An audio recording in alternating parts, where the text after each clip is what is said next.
Welcome to the 2020 New Testament Challenge. Today it's Monday and we're in John chapter 11.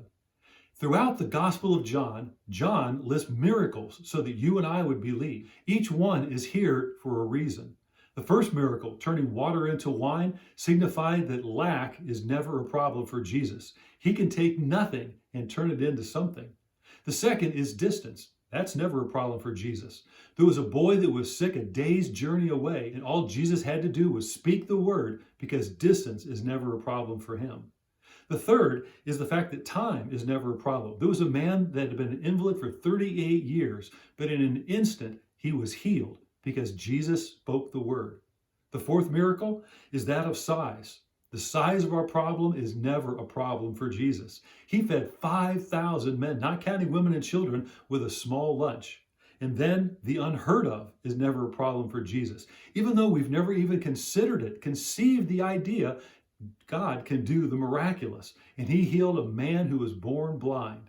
Today, death is not a problem for Jesus. Here, Lazarus is raised from the dead. Now, as we unfold this account, it starts with a sickness, and then it turns to death, then a mess, and finally a miracle. Lazarus fell sick. His sisters, Mary and Martha, sent word to Jesus that the one that he loves, Lazarus, is sick. Jesus stayed for 4 days, and then he told his disciples that we were going back to raise Lazarus up.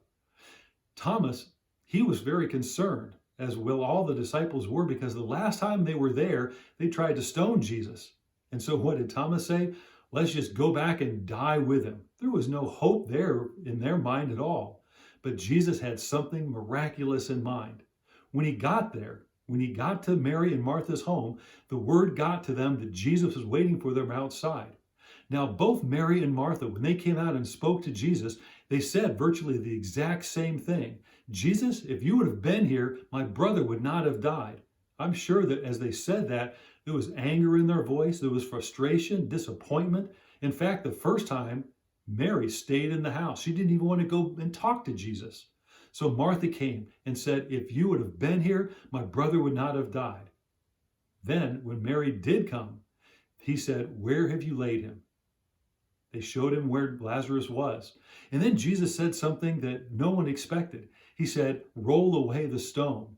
People started to ridicule, and then there was pushback. He's been in there for 4 days. By this time, there's an odor. In other words, he stinks. But God had something miraculous in mind. In fact, God always starts with the impossible in order to do the miraculous. John Maxwell again once said, every miracle started with a problem. So if we have a problem, we're a candidate for a miracle. The key verse is verse 40, because Jesus turned to everyone and said, did I not tell you that if you believed, you would see the glory of God? When they didn't think anything good was going to happen, Jesus reminded them to put their faith in him. God always starts with the unlikely and does the amazing. Let's walk through the scriptures quickly. What did God start with? He told Noah to build an ark, even though it had never rained. He told Abraham to leave everything behind and go to a place that I will show you.